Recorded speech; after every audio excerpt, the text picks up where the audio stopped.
하나님의 나라를 설명하시고 말씀하시면서 등을 들고 신랑을 맞으러 나간 10처녀의 처녀와 같다고, 하나님 나라는 10처녀와 같다고 주님은 말씀하셨습니다.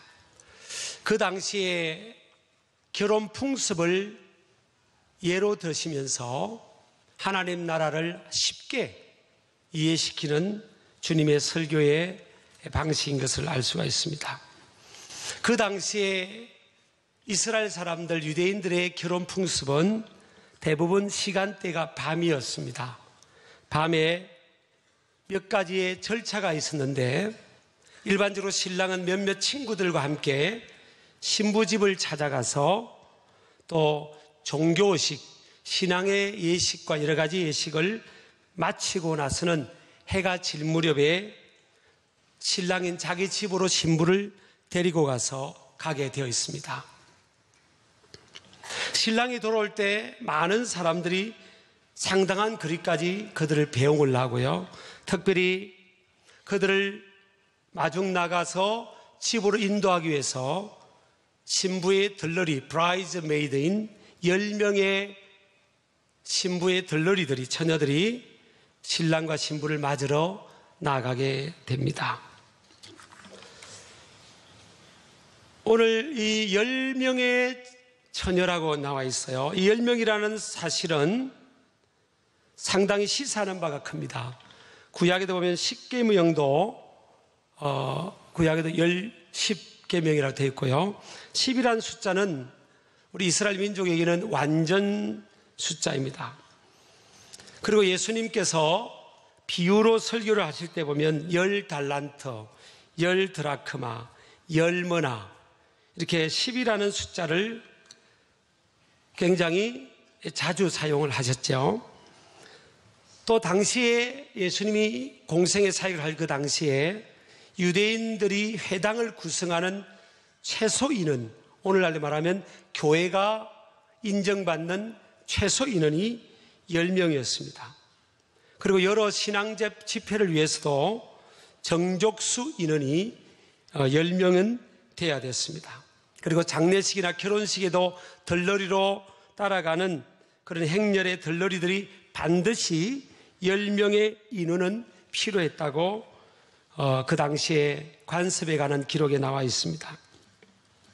이로보건대 이런 관점에서 보면 이 10처녀라는 숫자는요, 모든 시대에 예수님을 신앙하는 모든 성도, 10처녀 안에는 모든 성도들이 들어가 있다고 볼 수가 있습니다.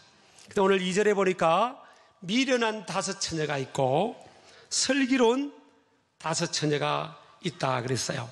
이들의 공통점과 차이점이 있는데, 공통점은 등을 가지고 있었다는 공통점이 있고요. 또 차이점은 미련한 5처녀들은 불을 밝히는 등불만 가지고 있었고, 지혜로운 슬기로운 5처녀는 또 여분의 기름통에 불이 꺼지면 그 기름을 보충하기 위해서 충분한 기름을 준비를 하고 있었습니다. 이것이 이제 차이점이죠. 그런데 사실 그 당시에 일반적으로는 등불을 들고 다닐 때는 대부분의 사람들은 여분의 기름통에 기름을 가지고 다녔어요. 왜냐하면 등불에 기름을 담는 그 그릇이, 용기가 아주 작았습니다. 그래서 조금 지나면 기름을 보충해야 되는 그런 상황이에요. 그런데 들러리 중에서 5은 그 자기가 신랑을 맞이하는 그 포지션, 그 미션을 가볍게 여긴 것 같습니다. 그래서 그냥 기름을 보충할 생각도 안 하고 그냥 가벼이 심상히 여기는 마음으로 그 자리에 갔던 것을 우리가 추정할 수 있습니다. 왜냐하면 일반적으로 하는 사람들의 행위와 좀 다르게 기름을 준비하지 않았기 때문이죠. 그런데 이러면 이 신부 10명의 신부 들러리들의 정체성은, 첫 번째로 그녀들의 사명은 반드시 신랑을 미리 준비하여 맞이해야 하며 신랑 신부와 함께 잔치집에 들어가는 것이 그들의 사명입니다. 두 번째는 잔치는 밤에 베풀어졌기 때문에 신랑을 맞이하기 위해서 그녀들은 반드시 등불을 준비해야 했습니다. 등불을 계속 밝히기 위해서는 또 여분의 기름통을 준비하여 기름을 충분히 채워둬야 합니다. 신랑이 오는 시간이 언젠지 알 수가 없기 때문에 그들은 등잔에 불이 꺼지지 않도록 계속 기름을 공급해 줘야 됐습니다. 근데 미련한 다섯 처녀는요, 오늘 성경의 2절에 보면 미련한 2절 3절에 보면 그 중에 다섯은 미련하고 그랬습니다. 다섯은 슬기 있는지라. 미련한 다섯 처녀라는 표현에서 이 미련한이라는 뜻은 헬라어의 단어가 모라이라는 단어입니다. 우리나라 말로 하면요, 얼빠진. 그래서 어릴 때 보면 어른들이 정신 못 차리는 아이를 향해서 이 얼빠진 뭐야 그랬잖아요. 그러니까 얼빠진, 얼이라는 걸 제가 사전에 찾아보니까 정신이 얼빠진, 정신이 빠진 그런 상태라는 겁니다. 그러니까 미련한 다섯 처녀는 정신이 빠진 상태예요. 저도 오늘 이 정신 빠진, 얼 빠진 설교를 2부도 하고 이래 하다 보니까 저도 좀 얼이 빠져버렸어요. 설교 원고를 안 가지고 들렁들렁 3부에 왔더라고요. 목양지에서 한 번 더 읽고 이제 올라오는데, 그래서 어디 빠졌다가 다시 돌아왔습니다. 이 등은 겉으로 보이는 거잖아요. 그러니까 외형적인 그 신앙의 형식적인 그것을 말하고요. 기름은 컨텐츠 내용을 말하는 겁니다. 그러니까 미련한 다섯 처녀는 형식적인 신앙생활은 하는데 그 속에 내용물이 없는 거예요. 부족한 거예요. 근데 슬기로운 다섯 처녀는 뭐예요? 형식적으로 잘하지만 내용이 풍성한 겁니다. 그래서 이 기름은 그냥 보편적으로 신학자들이 하면, 신학자들에 의하면 성령 이렇게 말하면 성령. 근데 매튜 헨리라는 주석가는 이걸 그냥 하나님의 은혜를 받는 것 이렇게 표현을 했더라고요. 그러니까 미련한 다섯 처녀는 자기 기름이 지금 부족하다는 것에 대해서 민감하지를 못하는 겁니다. 아주 둔한 거예요. 자기 기름이 다 떨어져서 등불에 기름이 지금 꺼져 있는 것도 모르는 상태예요. 내 등불이 꺼져 있는지, 타오르고 있는지, 기름은 충분한지, 그에 대해서 영적으로 둔한 상태. 이게 이제 미련한 다섯 처녀고요. 그리고 이 미련한 다섯 처녀가 왜 그러면 자기 등불에 불이 꺼져가고 희미해져가고 기름이 떨어진 것이 그것을 모르고 감지를 못했죠? 이 눈과 마음이 덜러리로 신랑을 맞이하는 그곳이 있지만 그것을 그렇게 중요하게 생각하지 않은 거예요. 마음은 딴 데가 있는 겁니다. 내가 지금 덜러리로 어떻게 친구가 부탁을 해서 억지로 있지만 내 마음은 딴 데 가서 밤에 어디 가서 놀고 싶고 세상의 향락을 쫓고 싶고 세상의 즐거움을 따르고 싶고, 마음이 쉽게 말하면 콩밭에 가 있는 거예요. 딴 데가 있는 겁니다. 그러니까 눈앞에 등불이 꺼져가고 기름이 떨어진 것이 안 보이는 겁니다. 그래서 얼빠진 사람들이 또 우리 세상에는 참 많이 있습니다. 우리 신길 가족들은, 또 우리 하나님 백성들은 얼빠지지 않길 주의 이름으로 축복합니다. 얼빠진 사람들은요, 미련한 사람들은 신랑이 갑자기 왔을 때 지금 굉장히 난처해 합니다. 그래서 지금 옆에 있는 슬기로운 기름을 충분히 준비한 그런 슬기로운 처녀들에게 요청합니다. 내가 지금 기름이 떨어졌으니까 기름을 좀 부어달라고 그럽니다. 그랬더니 이 슬기로운 다섯 처녀가 거절을 합니다. 단호하게 거절합니다. 당신과 우리가 같이 쓰기에는 부족하니까 빨리 가서, 그러면 파는 자들에게 가서 기름을 사오라고 그렇게 하면서 거절을 합니다.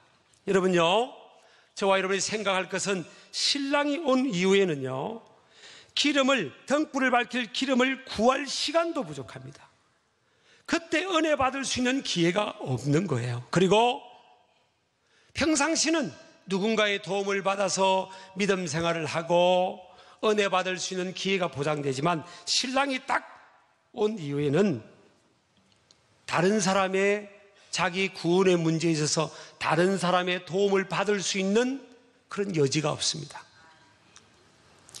여러분, 우리가 평상시에 보면 누군가의 손에 끌려서 교회 오는 사람이 있잖아요. 은혜 받으러 오는 사람이 있잖아요. 여보, 빨리 교회 갑시다. 그러면 어떤 사람은 오늘은 너무 피곤하니 그냥 안 가면 안 되냐고. 그러면 믿음 좋은 배우자가 여보 가야죠. 주일 빼먹으면 안 되잖아요. 빨리 갑시다. 예배드리고 또 설교 말씀이 은혜도 받고 해야지. 그래가지고 억지로 오는 사람도 있어요. 저는 우리 교회에는 한 분도 없을 줄 믿습니다만은 있어요. 그래서 여러분, 근데 신랑이 온 이후에는요, 그것도 누가 옆에서 도와줄 수가 없어요.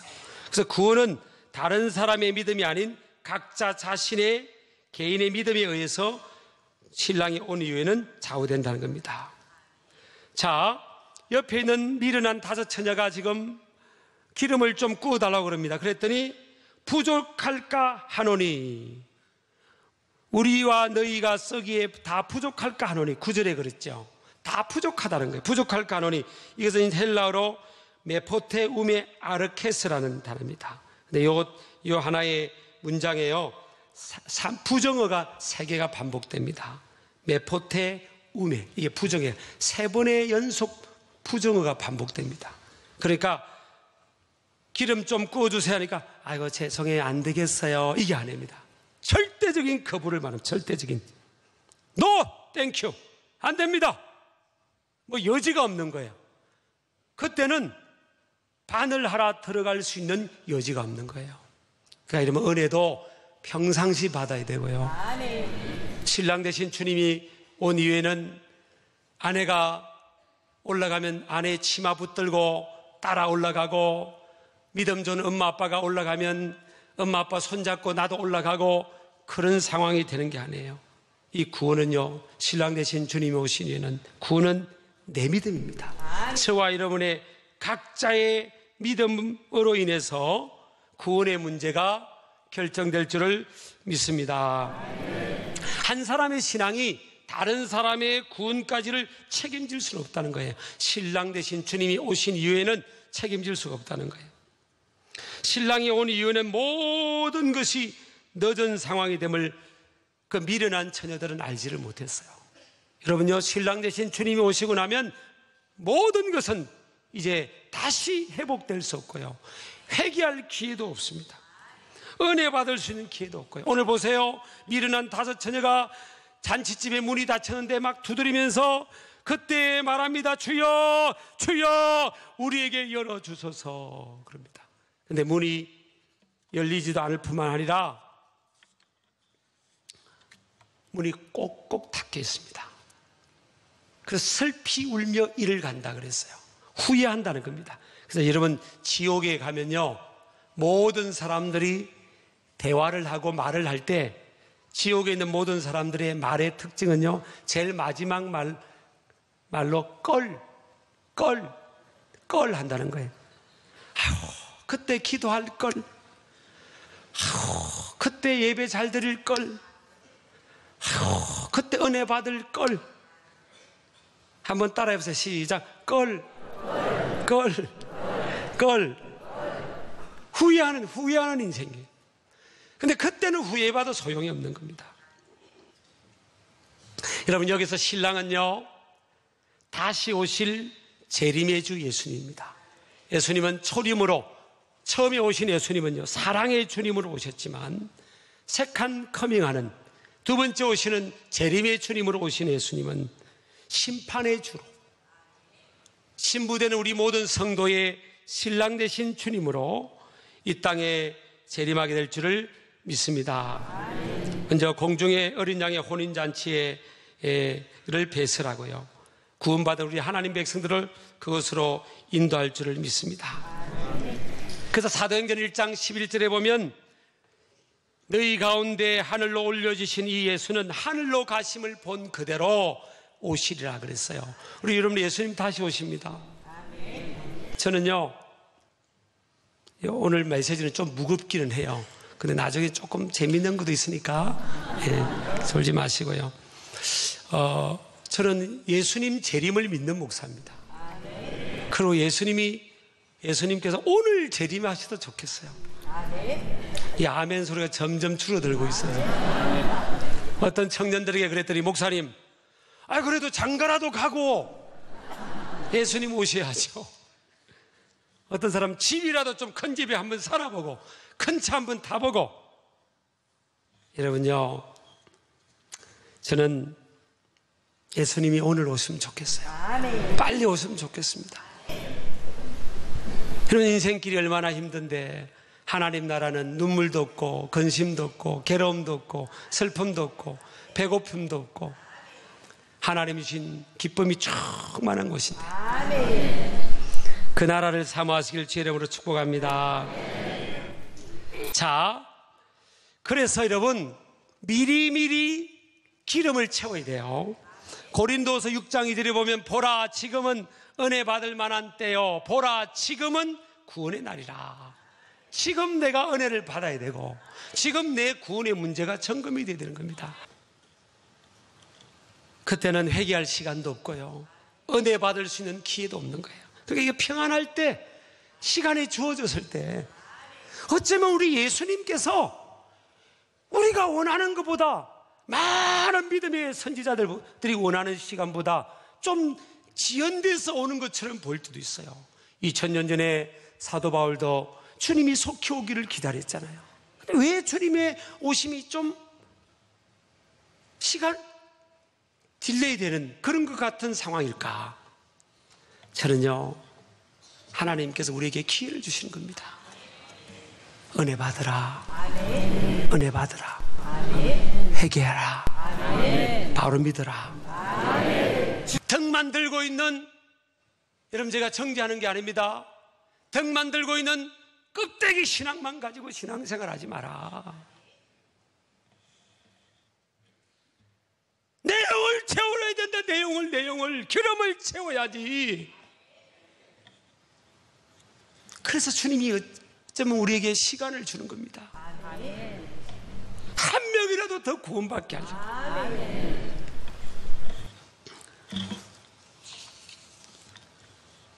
신랑 되신 주님은요, 그날과 그때는 모른다고 했어요.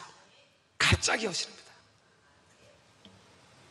오셔서 지금 미련한 저희들이 막 문을 두드리고 있으니까 예수님께서 내가 너희를 알지 못하노라. 내가 너희를 알지 못하노라. 주여 주여 밖에서 부르는 겁니다. 그러니까 형식적인 믿음을 잊은 거죠.